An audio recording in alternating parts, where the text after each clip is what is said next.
Today on Dr. Phil, a former guest. 5 years ago, I cussed out your producer. Her daughter who lives on the streets. I saw her being handcuffed on the news. For the first time in 2 years. You said you wanted to come home, and you said no. They'll face off. You are not going to use my house as a squat house. You don't know what I'm doing. I understand. That you screwed my brain up and fried it like a psycho. I'm psychotic now, dude. Let's do it. Have a good show, everybody. Here we go. This is a safe place to talk about hard things. Stand by. We'll count you down. I try to be an emotional compass and point you in the right direction. 5, 4. I am not giving up on you.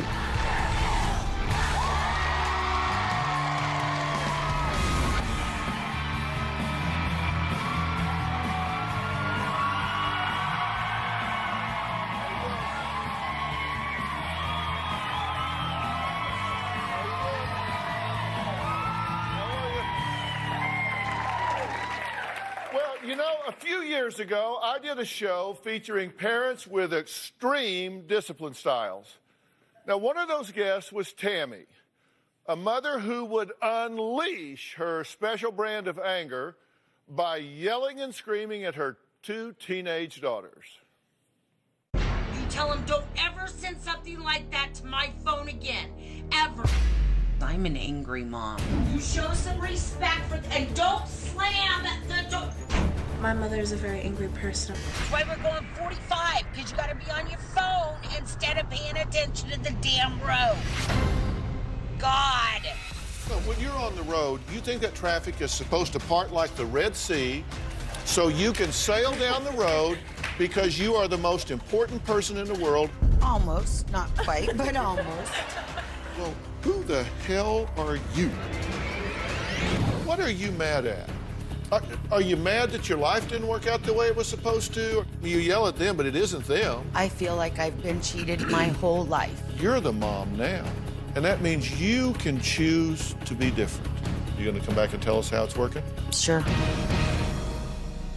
Well, that was 5 years ago when Tammy used screaming and cursing as her only method of discipline.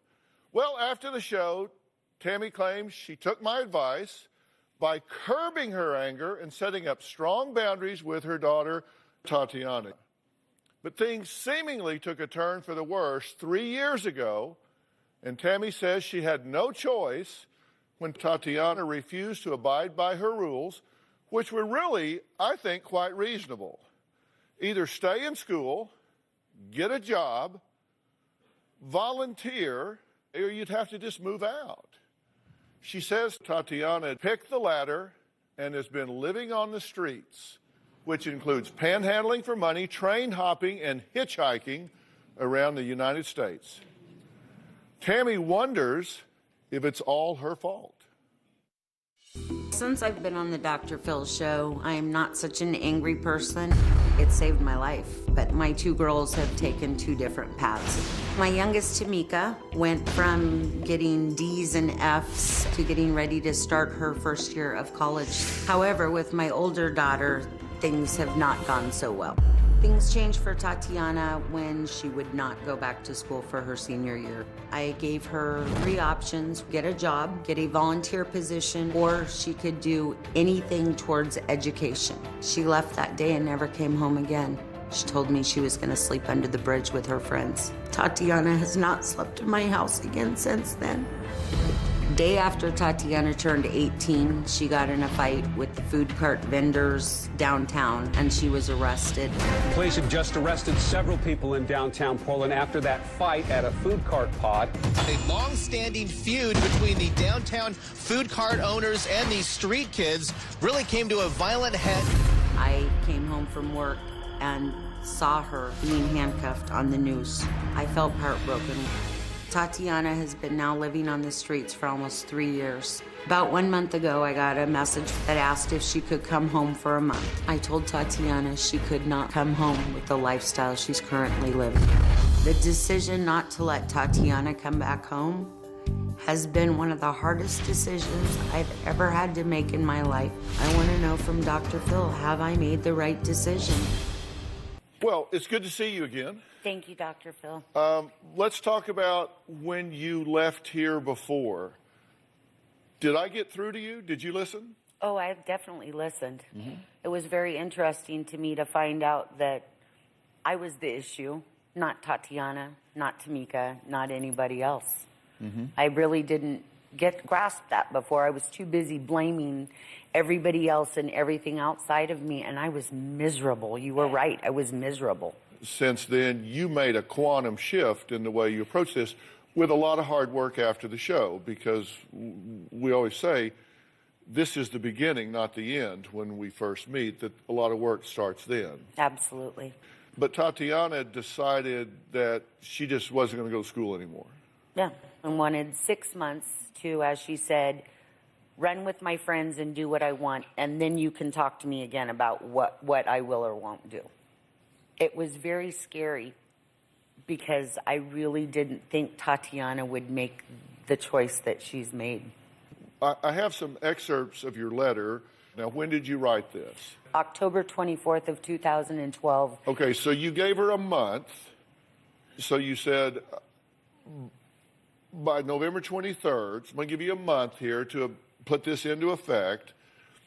And if you don't do this within a month, then I'm going to give you a couple of weeks to get out. December 9th would have been 1 week after her 18th birthday. Okay. A lot of parents are watching this, and they're wondering, because I always talk about you got to take a stand and you got to do what you believe. She said you must be doing at least one of the following by November 23rd in order to continue living here as of December 9th, 2012. One, have a paying job, and you can keep the money. It's not like I'm going to start charging you rent and groceries and utilities and all of that. Two, volunteer at least 10 hours a week. I was even willing to pay her minimum wage. I told her I would give her minimum wage for the volunteer hours that she worked, and I would not tax as long as I could verify that she was actually volunteering somewhere.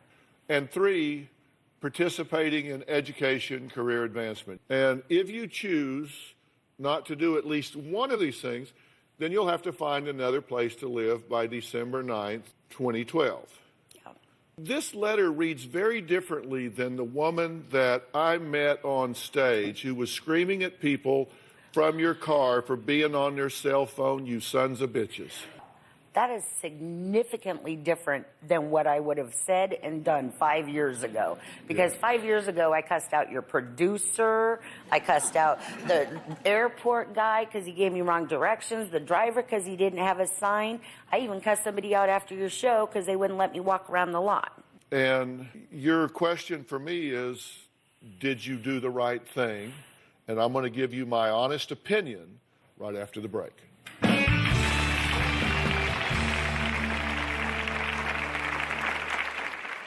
I have no respect for my mom. She makes me out to be the bad guy.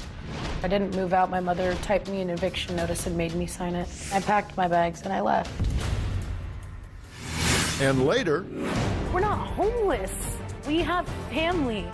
All of us who are on the streets are so screwed up from something that has happened to us that we don't know what to do. I don't have the answers for you.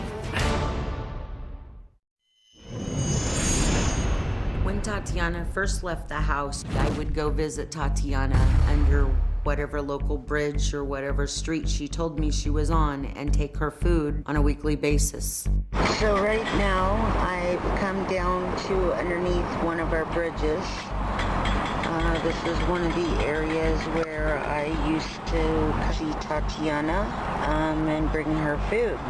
This is another one of the weekly areas where I would come feed my daughter. Portland, Oregon has made the news recently with the overpopulation of transient homeless teens. Now, that was former guest Tammy showing us where she used to find her daughter, Tatiana, as one of the hundreds of Portland street kids. Now, Tammy came to the show 5 years ago about moms and their uncontrollable anger. Now, after the show, she said she was able to curb her temper and put her youngest daughter, Tamika, on the right path. But unfortunately, her relationship with her eldest daughter, Tatiana, suffered. 3 years ago, Tammy says Tatiana, then 17, announced she was not finishing school So Tammy gave her a choice. Either stay in school, get a job, volunteer, or you're going to have to find somewhere else to live. Much to Tammy's surprise and disappointment, Tatiana chose to pack up and move out that very day and has been living on the streets ever since. After the Dr. Phil show, my mom kicked me out and I've been living on the streets. But I didn't move out. My mother typed me an eviction notice and made me sign it. I didn't want to do it. And I tried to communicate with my mom and explain to her why I wasn't going to school, but she doesn't listen to what I have to say. I packed my bags and I left. My choice of traveling is definitely hitchhiking, but I used to hop freight trains as well. The best thing about traveling on a freight train would have to be the sights you see. It's just so wonderful and great, and it's just awesome. I've been to Oregon, Washington, California, Nevada, Arizona, Montana, Idaho, Texas, Tennessee, Arkansas. I get into fistfights all the time. This one time, I guess for lack of a better word, it was a really pathetic attempt at a sexual assault. This drunk guy that I had been hanging out with all day that ran at me and grabbed my throat and shoved me backwards and flipped out my pocket knife. And I grabbed his arm and I cut from right here to here, and I said, next time you think about doing that to a girl, you're gonna look at that scar and you're not gonna do that ever again to anybody. I asked my mom if I could come home just to see her over Christmas. And she was like, no, I'm not gonna let you squat around the house. I don't really care about my mom's opinion on anything. She makes me out to be the bad guy. She really does need help. And a lot of these kids out here on the streets have families they get to go back to for Christmas, and I can't do that. Well, Tammy hasn't seen 20-year-old Tatiana in 2 years. So, Tatiana, come on out.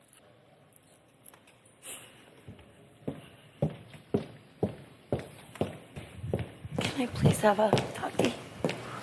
Please come.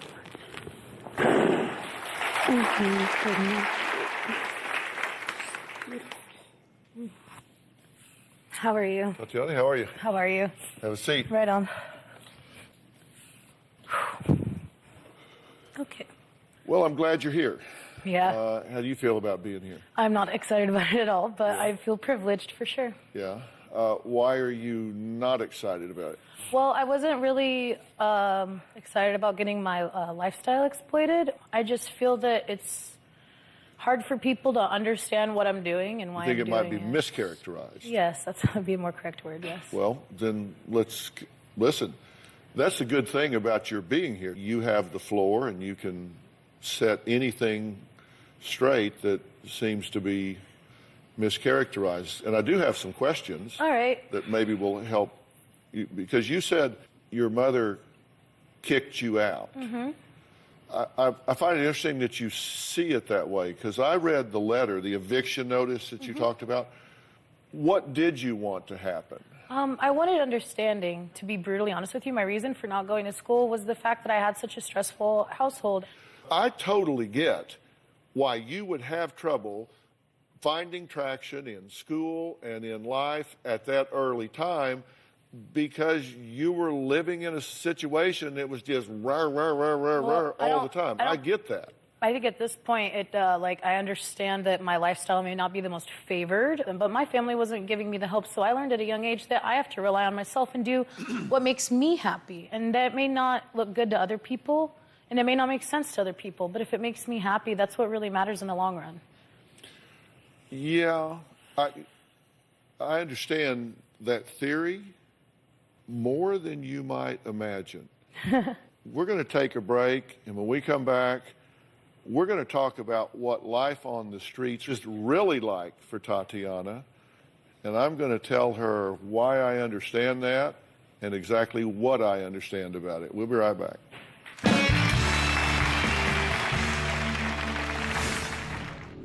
This is my machete. It's a kukri. It's just for safety. I try to just live day by day and not worry about the future. And later, I understand that I have made so many mistakes. Like, I'm psychotic now, dude. I can't have normal conversations. You know how hard it is for me to talk to someone who lives in a house?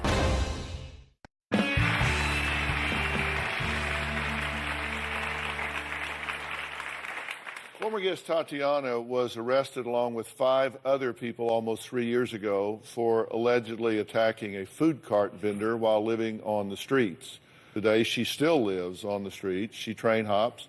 She hitchhikes. She doesn't consider herself homeless. She considers herself a traveler. At the break, you said you're really frustrated right now. What are you frustrated about? The fact that that specific video clip, what it said during it, what was followed by it's mostly for protection, was the fact that I've never used it for protection. It's not a weapon, it's a tool. Mm-hmm. That's why I have it. Well, that's why you're here to clarify. So this is it, and this is a, you carry this with you? Yeah. Do you understand that somebody out there could take that and hurt you with that? Why do you think that's going to happen, Mother? I don't think that's going to happen. I'm asking you if, because I love you. That's why I'm worried about it. You don't know what I'm doing. I know what I'm doing. I'm fine. You have still not tried to reach out, ask me what I'm doing or why I'm doing it, or try to even attempt to understand what's going on in my head. Why are you calling me and asking me to come home if you think I don't care? Because I need And why family. do we have conversations with each other on Facebook all the time about how much I love you? And I ask you, are you staying safe? Are you ready to change yet what you're doing? You've never asked No, me. Mommy, I'm fine. I know that maybe it's hard for you to understand because you think I'm just trying to mooch off of you guys or be in and out of your life or whatever. But look, honestly, the thing is, Mom, you know Dad doesn't talk to me. I don't talk to my dad. I have no family. All these dirty kids out here, all my friends and stuff, get to go home and see their family for Christmas. You know why? Because their family loves them and understands that what they're doing right now is just a phase.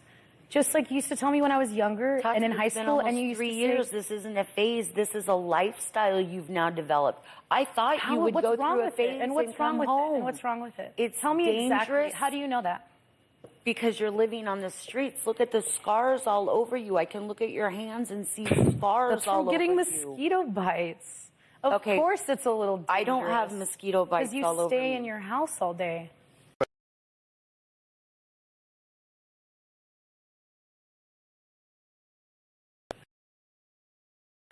You, after Tammy refused to let you come home. Tatiana, anyone in Portland willing to let me and my 4-year-old house-trained 20-pound dog stay with them over Christmas? I'm house-trained, willing to shower, clean, cook. What is spange? Spange means spare change, but it's like a word compounded together that we use as it's a nicer way of saying panhandling. And not loiter around your house all day and eat your food. So when your mom said you can't come home, you posted that and said, will anybody let me come stay with them? So you don't always want to be on the street. But Tatiana showed us what a day in her life as a street kid, as they're referred to, is like. You gave us a bit of a tour. Let's take a look. Oh, Julia. We're in Golden Gate Park, and I'm going to show you where I kind of hang out and do my daily things. This is Tank. She's digging something up. It might be a ground squirrel. These are the bathrooms over here. It's clean today. It's nice. This is my sink. Me and like of other people, this is where I go to take a shower. It's a nice little area to wash up, and people are friendly here. I've been to 12 states total. I try not to stay in towns for longer than 2 weeks at a time. I'm not really homeless, I'm a traveler. Everywhere's my home. I panhandle. I ask people for change. I haven't eaten today. I don't really know where my next meal is coming from, but I'm okay with that. It's just my backpack. I just carry all my in it. This is my Thermarest. It recycles your body heat. Got a pair of socks in here. This is sadly my tarp. Big. And clean. I washed it the other day. I also have a really cool marijuana pipe. This is my machete. It's a kukri. It's just for safety. I put my backpack up by my head, my shoes by my head, and I go to sleep. I try to just live day by day and not worry about the future. I'm so lonely. I have a dog, the only thing that understands me. Where would you place your life quality on a 1 to 10? I'd say like a 7 or an 8. Well, I want to ask you some questions about that and tell you why I find that hard to believe. And it doesn't escape me that you're the one in the tape piece that said the machete was for safety, not for brush clearing. But Those were your words, not ours. Oh, trust me, I said it. It just was decided not to get put into the... No, I understand that this is supposed to be portrayed as a huge drama. No. My lifestyle is horrible. No, actually, that's not I'm doing the the wrong case. thing. Actually, I get it. I get it. No, you don't get it. You don't even almost get it.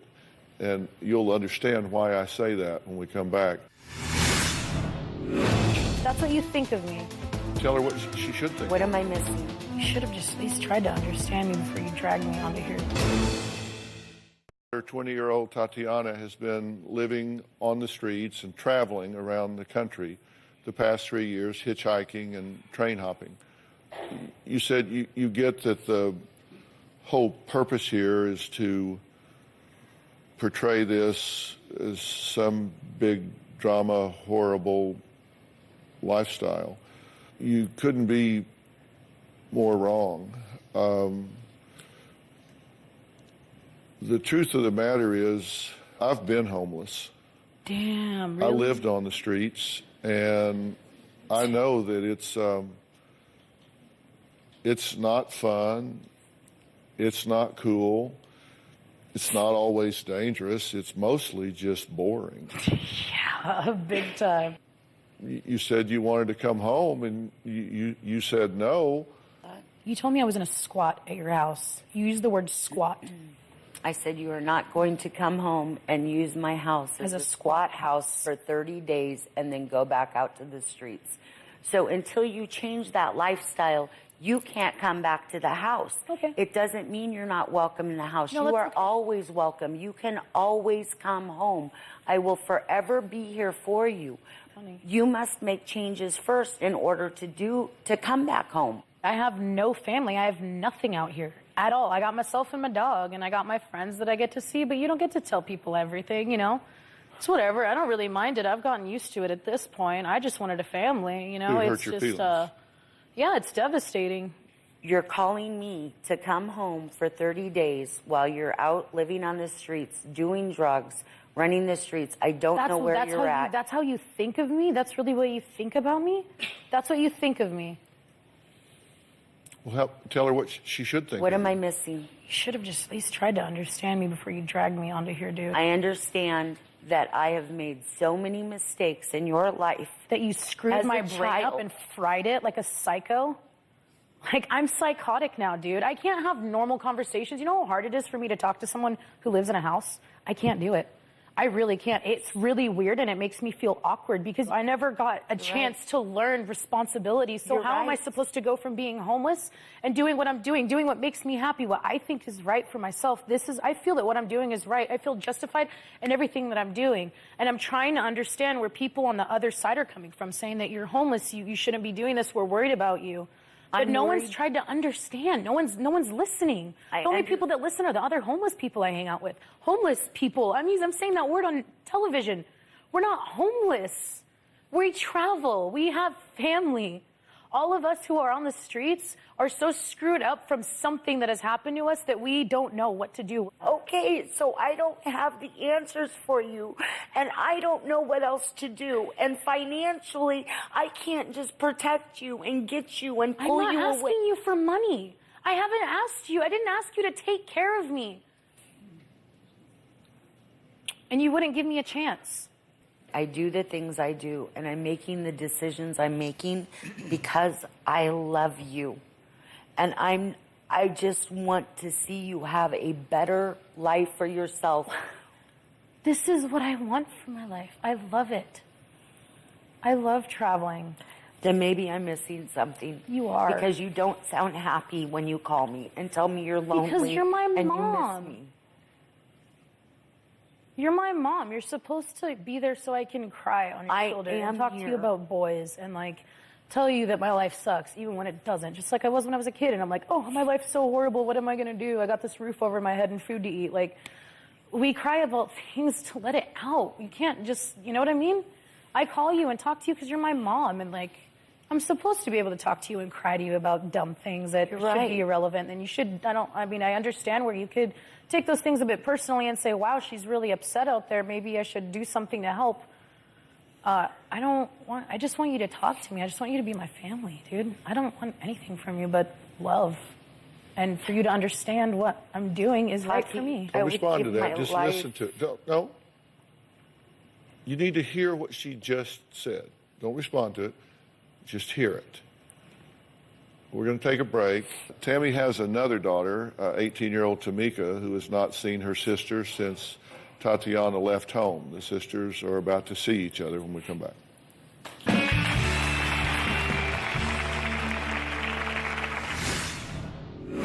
The last time I saw her, we went to an IHOP with my mom, and she was drunk. My greatest fear for Tatiana is that she's going to die young.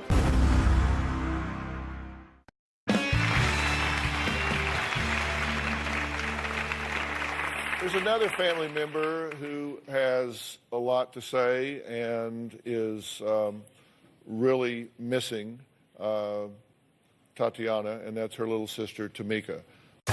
After appearing on the Dr. Phil show, my mom stopped having outbursts. It was wonderful. But Tatiana just kind of seemed to be the same. When Tatiana first left, I was really angry. I couldn't believe that she just would leave me there because we had just started getting close again. When she calls every once in a while, it feels like I'm talking to a stranger. I want my mother and Tatiana to get along. The last time I saw her, we went to an IHOP with my mom, and she was drunk. My greatest fear for Tatiana is that she's going to die young. Well, Tatiana hasn't seen her little sister since she left home 3 years ago.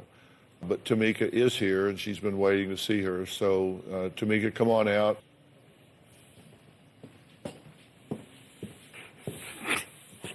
Dude, you look so pretty. You look so different, bro.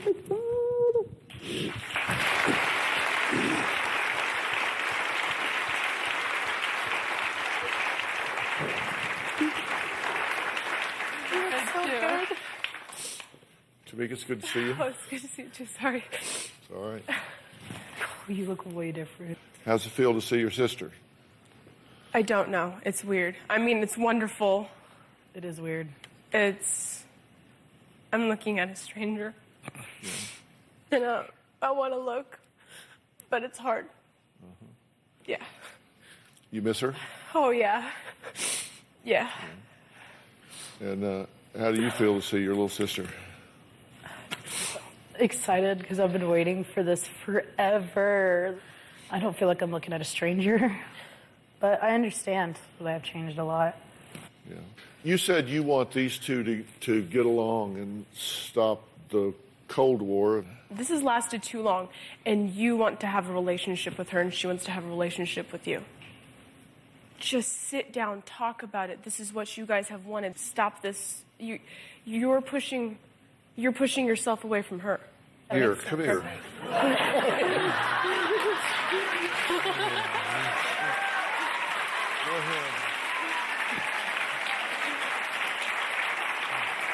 That's awesome.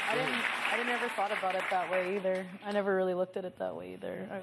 Go ahead. You're doing great. No, seriously. No, You made me nervous. What else did I like you do? that seat better. Okay.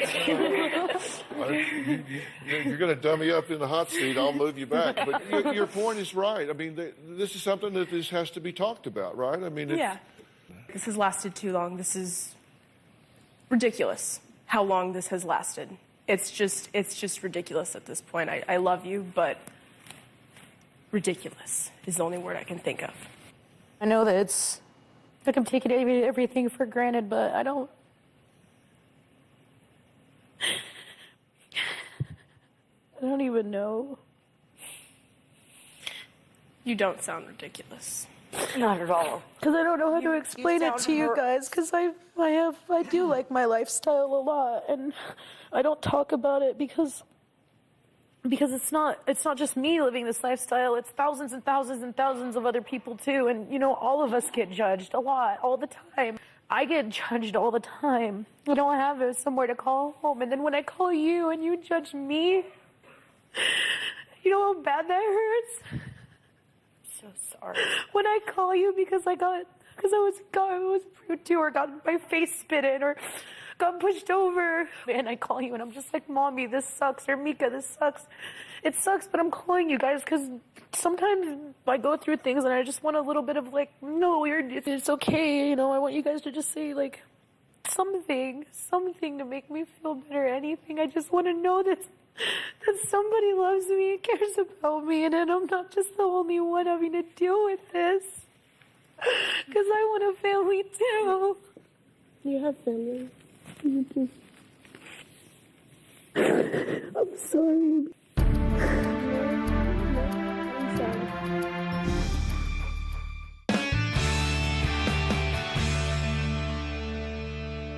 First off, I've heard you say several times that it's hard for you to sit here right now because everybody in this audience is judging you. I can tell you, these people may not agree with every decision you're making, but I'll promise you, these people are not judging you right now.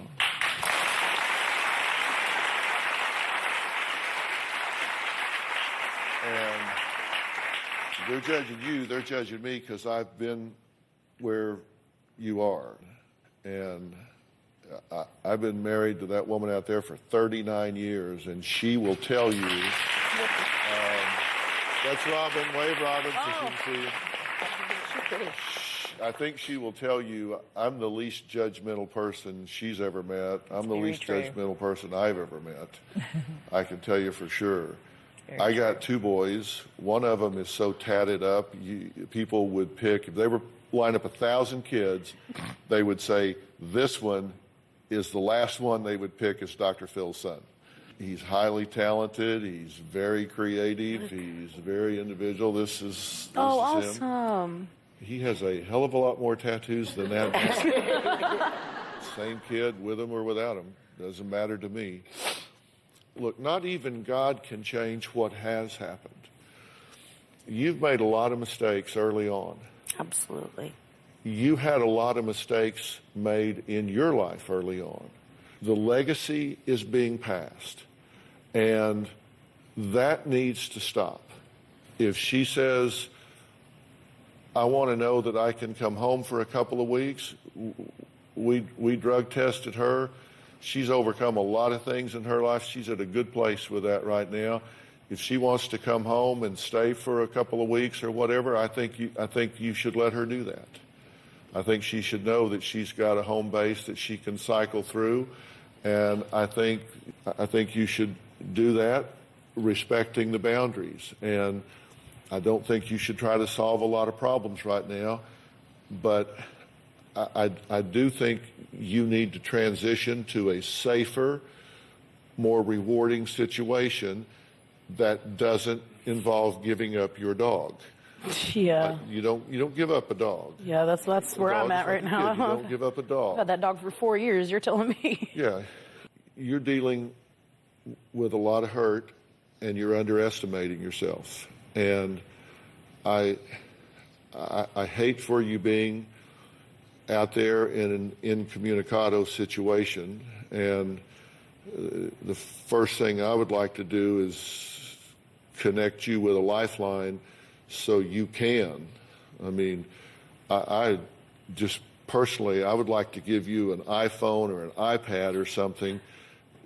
Just let me give you a gift where you can reach out when you need to reach out. I don't like you being out of contact. I don't like it either. And then let me arrange for you to have some professional help in terms of life coach, transitional coaching, whatever is necessary to help you start making a plan at your pace when you're ready to do it. I can make this happen through something called Doctor on Demand, where you can reach out to this person electronically from anywhere. So you have somebody that you trust, that you can talk to privately to work on these things. And this is at your pace, your discretion to do what you want to do, because I think you can do more. I think you want to do more. But will you take that help? Yeah. I want to help you. I'm not judging you. I want to help you. Yeah. Yeah. I don't want to stop traveling yet, though. I didn't ask you to. Yeah, but I do want help, yes. I'm just saying I'll help you. If you need, you do what you need to do, but that time is going to come when you say, I'm ready to start doing some different things. It's hard to overcome the momentum of one lifestyle and change into another one. And I just want to be able to help you do that when you're ready to do it the way you want to do it. I'm not trying to force you to do it, not putting a timetable on you. I'm just saying I want you to know that whenever you're ready to do it and you say, you know what, this is one of those times where I'm ready to make a switch. Yeah. And I want you to have the resources to do that with. And if you at home want your own Doctor on Demand, just go to Google Play Store or the iTunes App Store and download the Doctor on Demand app. Now, first, Tamika was giving some pretty good advice up here. Now I understand there's a 6-year-old out there giving her divorcing parents advice who is winning the hearts of millions. I'll share my thoughts about that after the break. Okay.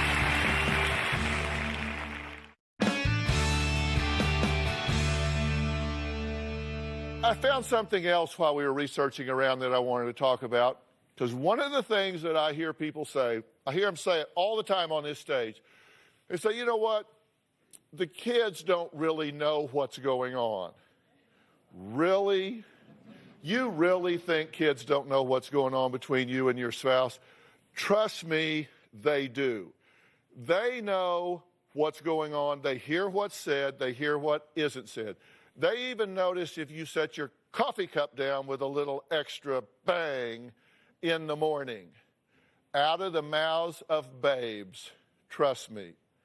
Now, little 6-year-old Tiana just might change your mind about how much kids know. Mom, are you ready to be his friend? Yes. Try not to be that high up to be friends. I want everything to be low, okay? Okay. Just try your best. I don't want you and my dad to be replaced and meanies again. I want you and my dad to be placed as settled and be friends. I'm not trying to be mean. I just want everyone to be friends. And if I can be nice, I think all of us can be nice too. I'm not trying to be mean, but I'm trying to do my best in my heart. Nothing else than that. I want you, Mom, my dad, everyone to be friends. I want everyone to be smiling, not like being mad. I want everything to smile.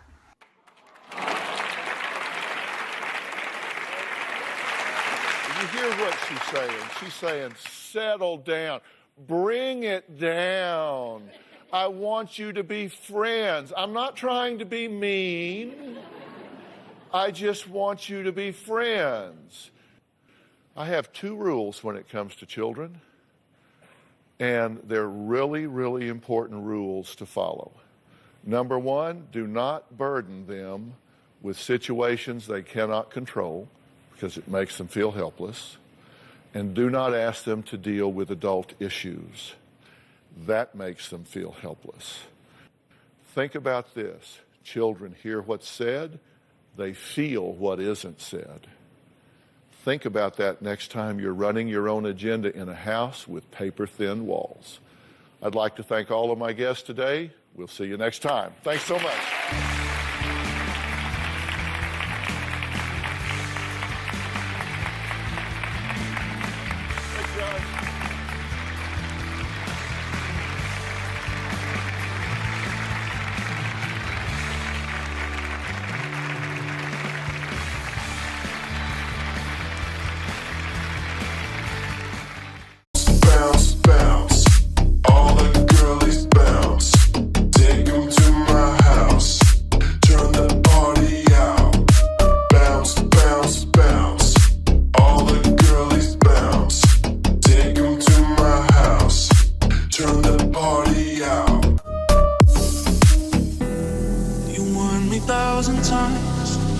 Memories can kill ya, but it didn't hear ya. I thought that I could fly, but woke up on the asphalt. I swear there was the last time. I've always been naive. Call it